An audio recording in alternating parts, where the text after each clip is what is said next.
دیکھو شبینہ، جمشید نے اس کے چہرے پر نظریں جماتے ہوئے کہا، پچھلی مرتبہ جب ہماری ملاقات ہوئی تھی تو میں نے تم سے کہا تھا کہ اس خطرناک دندے سے نکل جاؤ۔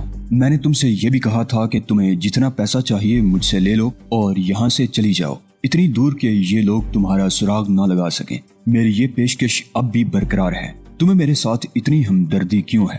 شبینہ نے اس کے چہرے پر نظریں جماتے ہوئے کہا، کہیں ایسا تو نہیں کہ مجھے تم سے صرف ہمدردی ہے؟ جمشید نے اس کی بات کاٹ دی، میں نے اپنی بہن کو مرتے ہوئے دیکھا ہے، میں وہ منظر آج تک نہیں بھلا سکا جب میں نے اسے ایڑیاں رگڑ رگڑ کر جان دیتے ہوئے دیکھا تھا۔ سنا ہے تمہاری بہن ہیروئن کی عادی تھی اور وہ فٹ پاتھ پر۔ ہاں، جمشید نے اس کی بات کاٹ دی، اسے ہیروئن کا عادی بنایا گیا تھا۔ پولیس اس کے ذریعے مجھے گرفت میں لینا چاہتی تھی، لیکن جب مجھے پتا چلا کہ پولیس والے میری بہن کو اٹھا کر لے گئے ہیں تو میرا سینہ انتقام کی آگ سے بھڑک اٹھا۔ میں انتقام لینا چاہتا تھا اور اس انتقام کی آگ نے مجھے مجرم بنا دیا، لیکن اب میں اس گھنونے کھیل سے الگ ہونا چاہتا ہوں، مگر تم الگ نہیں ہو سکتے۔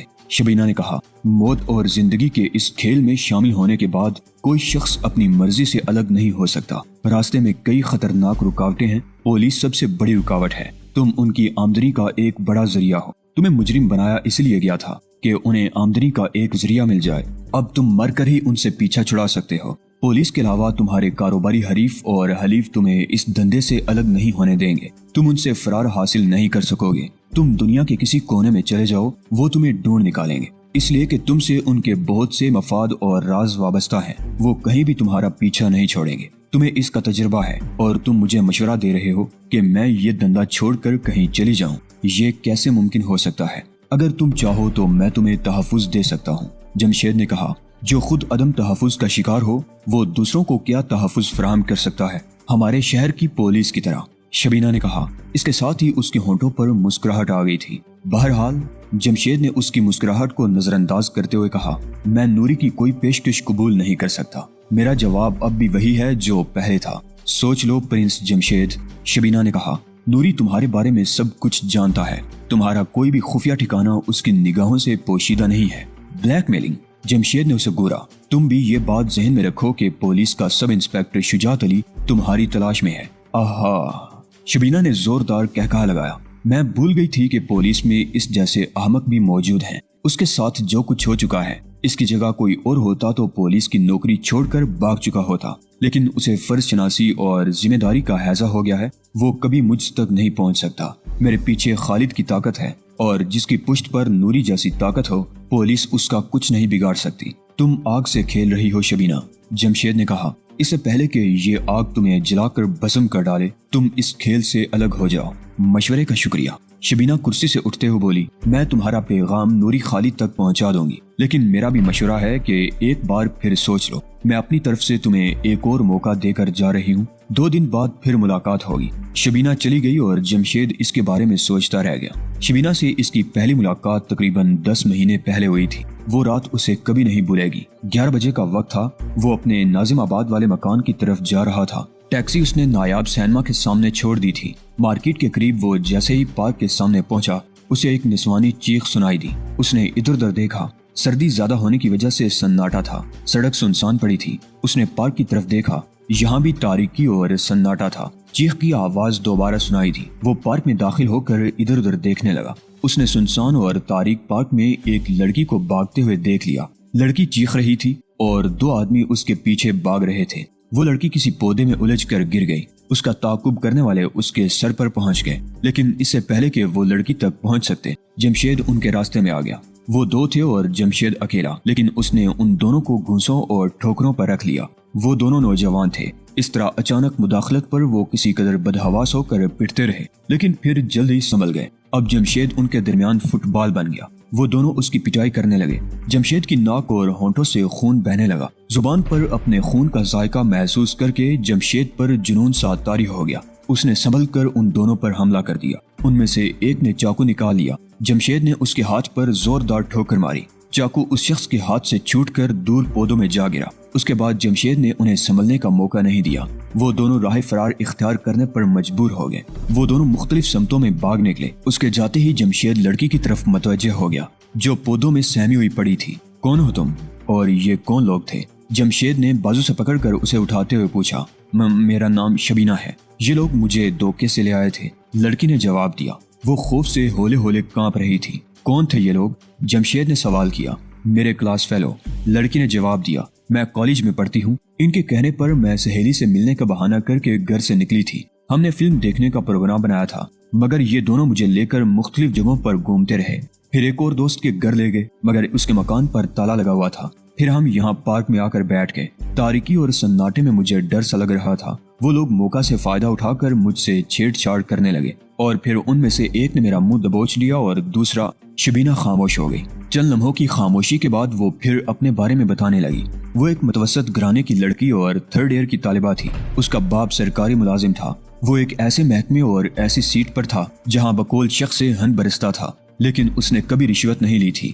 رزق حلال پر 5 بچوں کی پرورش کر رہا تھا۔ صرف وہی جانتا تھا کہ وہ کس طرح گزارا کر رہا تھا، مگر اس کے بچے محرومی کا شکار تھے۔ شبینہ یونیورسٹی میں ہونے کی وجہ سے کچھ زیادہ ہی احساس کمتری کا شکار تھی۔ آصف سے اس کی ملاقات ہوئی تو اسے اس لڑکے کی قسمت پر رشک آنے لگا۔ اس کے پاس ہمیشہ نئی گاڑی ہوتی اور جیبیں نوٹوں سے بھری رہتی۔ دوستی ہوتے ہی آصف نے اس پر نوازشات کی بارش کر دی۔ وہ اسے قیمتی تحائف دینے لگا۔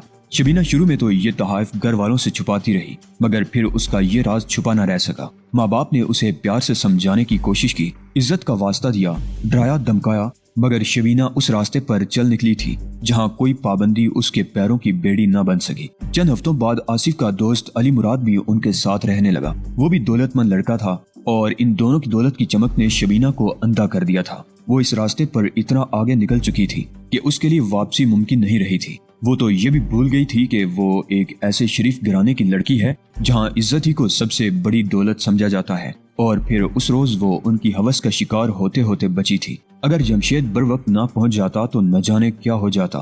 جمشید اسے ٹیکسی پر بٹھا کر اس کے گھر کے قریب چھوڑ آیا تھا۔ شبینہ سے دوسری ملاقات بھی محض اتفاقاً ایک چائنیز ریسٹورانٹ میں ہو گئی تھی، اور جمشید کو یہ دیکھ کر حیرت ہوئی تھی کہ شبینہ کے ساتھ وہی 2 لڑکے تھے جن سے اس رات اس نے اسے بچایا تھا، لیکن یہ بہت بدلی ہوئی تھی۔ تیسری ملاقات آج سے 2 ماہ پہلے ہوئی تھی۔ وہ اکیلی تھی اور اس کے لیے نوری کی طرف سے ایک پیشکش لے کر آئی تھی۔ شبینہ کے منہ سے نوری کا نام سن کر جمشید چونکے بغیر نہیں رہ سکا تھا۔ اوہ، تو اس رات وہ سب ڈرامہ تھا؟ جمشید نے اسے گورا۔ نہیں، شبینہ نے جواب دیا، وہ میری بربادی کی ابتدا تھی۔ وہ لوگ میرے گرد اس قدر مضبوط جال بن چکے تھے کہ میں تو کیا کوئی بھی اس سے نکل نہیں سکتا تھا۔ مجھے بعد میں پتا چلا تھا کہ دوستی کی آڑ میں مجھ پر وہ نوازشات کیوں ہو رہی تھی، مجھے قیمتی تحائف کیوں دیے جا رہے تھے۔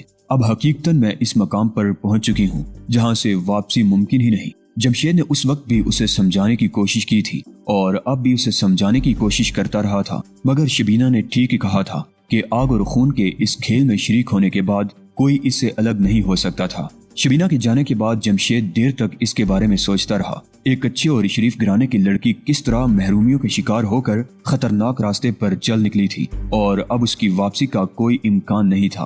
دفعتاً اسے بھوک کا احساس ہونے لگا۔ اس نے بابا کو بلا کر کھانے کے بارے میں پوچھا۔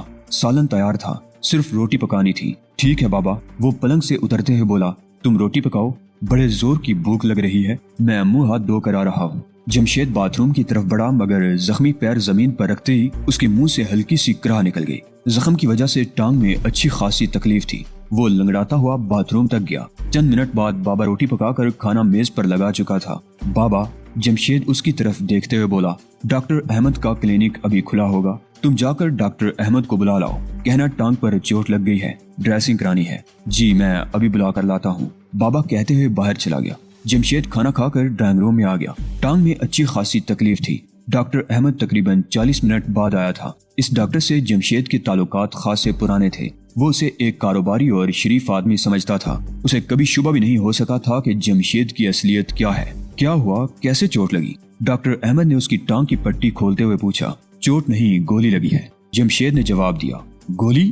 احمد اچھل پڑا۔ ایسی صورت میں تو میں آپ کا مطلب سمجھ رہا ہوں ڈاکٹر، جمشید نے اس کی بات کاٹ دی۔ کل رات میں اپنے ایک دوست کے پاس نارتھ ناظم آباد گیا تھا۔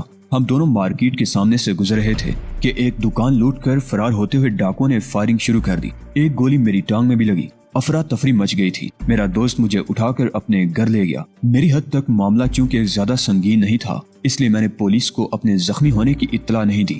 آپ جانتے ہیں کہ ایسے معاملات میں پولیس والے شریف لوگوں کو کس طرح پریشان کرتے ہیں۔ ڈاکٹر احمد نے پٹی کھول کر زخم کا جائزہ لیا۔ اس نے اسپرٹ سے زخم صاف کر کے ڈریسنگ کر دی اور انجیکشن تیار کرنے لگا۔ تشویش کی کوئی بات نہیں ہے، انجیکشن لگا رہا ہوں، اس سے تکلیف کم ہو جائے گی، ڈاکٹر نے کہتے ہوئے انجیکشن لگا دیا۔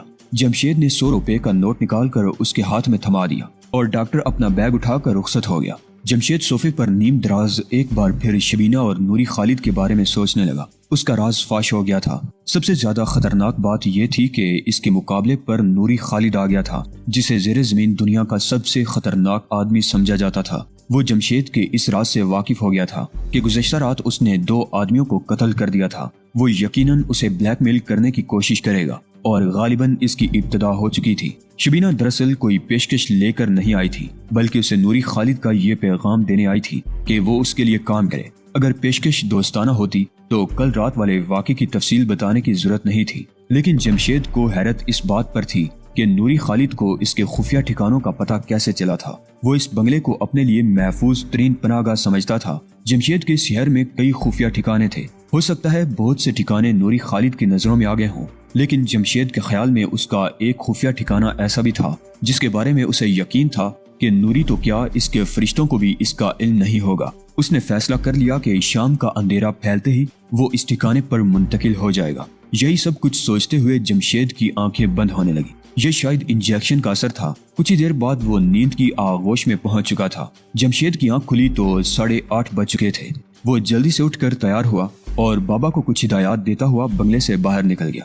گلیوں سے نکل کر وہ میدان عبور کر کے یونیورسٹی روڈ پر آ گیا۔ تقریباً نصف میل کا یہ فاصلہ طے کرنے سے اس کی ٹانگ میں تکلیف شروع ہو گئی تھی۔ یونیورسٹی روڈ سے ان بنگلوں تک پیدل آمد و رفت کے لیے ایک راستہ سا بنا ہوا تھا۔ اس وقت لوگوں کی آمد و رفت جاری تھی۔ وہ اگرچہ خاصا محتاط نظر آ رہا تھا، لیکن اس بات کا اندازہ لگانا دشوار تھا کہ اس کی نگرانی ہو رہی ہے یا نہیں۔ وہ ایک پیلی ٹیکسی پر بیٹھ کر سبزی منڈی پہنچ گیا۔ وہاں ٹیکسی چھوڑ دی اور سڑک عبور کر کے ایک رکشہ میں بیٹھ گیا۔ سبزی منڈی کے اسٹاپ پر اس وقت عام طور پر بڑی رونق ہوا کرتی تھی، لیکن شہر میں بڑھتی ہوئی دہشت گردی کی وارداتوں کے باعث یہاں زیادہ رونق نہیں تھی۔ اس نے رکشہ میں بیٹھتے ہی ڈرائیور کو ضیاء الحق کالونی چلنے کو کہا۔ تقریباً 20 منٹ بعد وہ ضیاء الحق کالونی کی دکانوں کے سامنے رکشے سے اتر رہا تھا۔ یہ گلشن اقبال کے بلاک 1 کے بنگلوں کے سامنے گندے نالے کے کنارے بنگالیوں کی آبادی پر مشتمل کچی بستی تھی۔ وہ اس کچی بستی کی تنگ و تاریک اور پرپیچ گلیوں میں چلتا ہوا ندی کے نشیب میں ایک مکان کے سامنے رک گیا۔ اس نے ادھر ادھر دیکھتے ہوئے دروازے پر دستک دی۔ 1 منٹ بعد دروازہ کھل گیا اور جمشید اندر داخل ہو گیا۔ چیخوں کی آواز مسلسل آ رہی تھی، جیسے کسی پر ہسٹریا کا دورہ پڑ گیا ہو۔ شجاعت علی کے تمام گھر والے اٹھ گئے تھے۔ وہ جب دوڑتا ہوا گیٹ کھول کر باہر نکلا تو گلی سنسان پڑی تھی۔ شجاعت علی کو یقین تھا کہ دوسرے پڑوسیوں نے بھی چیخوں کی یہ آوازیں سنی ہوں گی، لیکن کوئی بھی صورتحال دریافت کرنے کے لیے باہر نہیں نکلا تھا۔ شہر کے حالات پرسکون اور نارمل ہوتے تو اس وقت تک گلی میں لوگوں کا جمگٹا سا لگ جاتا، مگر دہشت گردی اور ڈکیتیوں کی وارداتوں نے شہریوں کو ایک عجیب سے خوف میں مبتلا کر رکھا تھا۔ کسی رکشہ وغیرہ کا پش فائر ہوتا یا کسی دکان کا شٹر گرانے یا اٹھائے جانے کی آواز سے بھی لوگ دہشت زدہ ہو جاتے۔ دن کا وقت ہوتا تو کھڑکیاں دروازے بند کر لیتے، اور رات کے وقت ایسی کوئی آواز سنائی دیتی تو فوراً ہی بتیاں بجھا دی جاتی۔ اس وقت تو گلی کے بیشتر مکانوں میں اندھیرا تھا۔ چیخوں کی آواز سن کر لوگ یقیناً خوف زدہ ہو گئے تھے۔ ہسٹریائی چیخوں کے ساتھ اب مردوں اور عورتوں کے چیخنے کی آوازیں بھی آ رہی تھی۔ شجاعت علی نے سنسان گلی میں ادھر ادھر دیکھا اور ریوالور سنبھالے دوڑتا ہوا سامنے والے مکان کے دروازے پر پہنچ گیا۔ شجاعت علی کے ذہن میں بھی یہ خیال آیا تھا کہ شاید اس مکان میں ڈاکو گھس آئے تھے اور گھر والوں نے چیخنا چلانا شروع کر دیا تھا۔ اس مکان میں معبود علی رہتے تھے۔ وہ ایک پرائیویٹ کمپنی میں ملازم تھے۔ 5-6 بچے تھے، کوئی کالج میں اور کوئی اسکول میں زیر تعلیم تھا۔ یہ مکان انہیں اپنے والد سے ورثے میں ملا تھا۔ ان کی تنخواہ اتنی تھی کہ سفید پوشی کی زندگی بسر کر رہے تھے، لیکن ڈاکو شاید یہ سمجھ کر گھر میں گھسے ہوں گے کہ یہاں سے انہیں بہت کچھ مل جائے گا۔ معبود صاحب، شجاعت علی دروازہ دڑدڑاتے ہوئے چیخا، حوصلہ رکھیے، میں آ رہا ہوں۔ چند سیکنڈ بعد ہی معبود علی کے بیٹے صابر نے دروازہ کھول دیا۔ گھر والوں نے یقیناً شجاعت علی کی آواز پہچان لی تھی، لیکن اس طرح دروازہ کھولے جانے پر شجاعت علی الجھن میں پڑ گیا۔ اگر گھر میں ڈاکو گھسے ہوتے تو گھر کا کوئی فرد اس طرح دروازہ نہیں کھول سکتا تھا۔ کیا ہوا صابر، کون چیخ رہا ہے؟ شجاعت علی نے پوچھا۔ ٹھیک اسی لمحے اندر سے کوئی شیشہ ٹوٹنے اور لڑکی کے چیخنے کی آواز سنائی دی۔ فریدہ کو کچھ ہو گیا ہے، سوتے میں چیختی ہوئی اٹھی تھی اور توڑ پھوڑ شروع کر دی، کسی طرح قابو میں نہیں آ رہی۔ صابر نے بتایا، ابو سے کہو اگر میری ضرورت ہو تو میں باہر موجود ہوں۔ شجاعت علی نے کہا، صابر اندر چلا گیا اور کچھ ہی دیر بعد واپس آ کر شجاعت علی کو اندر لے گیا۔ گھر کے تمام افراد جاگے ہوئے تھے، پریشانی اور تشویش ہر چہرے پر تھی۔ معبود علی اور ان کی بیگم نے فریدہ کو پکڑ رکھا تھا جو زمین پر اوندھی بیٹھی تھی، اور اس نے دونوں ہاتھ بڑی سختی سے کانوں پر جما رکھے تھے۔ یہ گولیاں کیوں چل رہی ہیں؟ شجاعت علی فریدہ کی آواز سن کر چونک گیا۔ وہ بڑبڑانے والے انداز میں مسلسل بول رہی تھی، کون چلا رہا ہے گولیاں؟ وہ دیکھو، اسے پکڑو۔ وہ ایک دم چیخی، اسے گولی لگی ہے، خون بہ رہا ہے، چھوڑ دو، خدا کے لیے مت چلاؤ گولیاں، پکڑو اسے، خون بہ رہا ہے۔ شجاعت علی سکتے میں آ گیا۔ فریدہ کی عمر 18 سال کے لگ بھگ تھی۔ وہ سیکنڈ ایئر کی اسٹوڈنٹ تھی، اکثر پڑھنے کے لیے سلطانہ کے پاس آئی رہتی تھی۔ بڑی ذہین اور خوش اخلاق بچی تھی۔ جب کبھی شجاعت علی سے آمنا سامنا ہوتا تو وہ اس سے یہ سوال ضرور کرتی، بھائی جان، کراچی کے حالات کب درست ہوں گے؟ شہریوں کو کب سکون کا سانس لینا نصیب ہوگا؟ اس شہر پر چھائے ہوئے اندھیرے کب دور ہوں گے؟ شجاعت علی نے بیگم و معبود کی طرف دیکھا۔ اس کی آنکھوں سے آنسو بہ رہے تھے اور معبود علی کا چہرہ بھی دھواں ہو رہا تھا۔ کمرے کے کونے میں میز پر رکھے ہوئے ٹی وی کا شیشہ اور پکچر ٹیوب ٹوٹی ہوئی تھی۔ شیشے کی کرچیاں آس پاس بکھری ہوئی تھی۔ فریدہ کے کپڑے بھی پھٹے ہوئے تھے اور کتابیں، کاپیاں اور بہت سی چیزیں ادھر ادھر بکھری ہوئی تھی۔ تھوڑی دیر میں سلطانہ اور اس کی والدہ بھی آ گئیں۔ محلے کی دوسری عورتیں بھی اطلاع پا کر آنے لگیں۔ آنگن میں بہت سے لوگ جمع ہو گئے تھے۔ یہ معلوم ہونے کے بعد کہ یہ شور و غل ڈاکوں کی وجہ سے نہیں تھا، گلی کے بہت سے گھروں کے مکین صورتحال معلوم کرنے کے لیے آ گئے تھے۔ معبود صاحب، شجاعت علی نے کہا، بچی کو ہسپتال لے چلیں، لے جانا ہی پڑے گا۔ معبود علی نے افسردہ سے لہجے میں جواب دیا، میری گاڑی خود ورکشاپ میں ہے، میں ظہیر صاحب کی گاڑی نکلواتا ہوں، آپ اسے لے کر باہر آئیے۔ شجاعت علی کہتا ہوا باہر آ گیا۔ باہر ان کا پڑوسی ظہیر بھی موجود تھا۔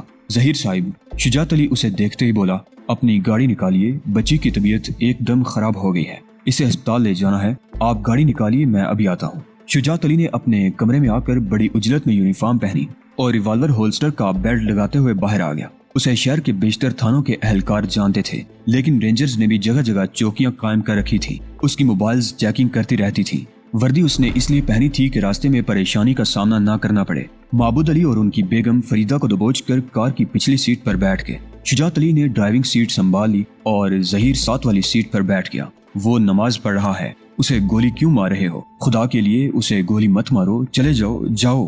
فریدہ مسلسل بول رہی تھی، اس کے ساتھ ہی وہ اپنے آپ کو چھڑانے کی کوشش بھی کر رہی تھی۔ معبود علی اور ان کی بیگم بڑی مشکل سے اسے قابو میں کیے ہوئے تھی۔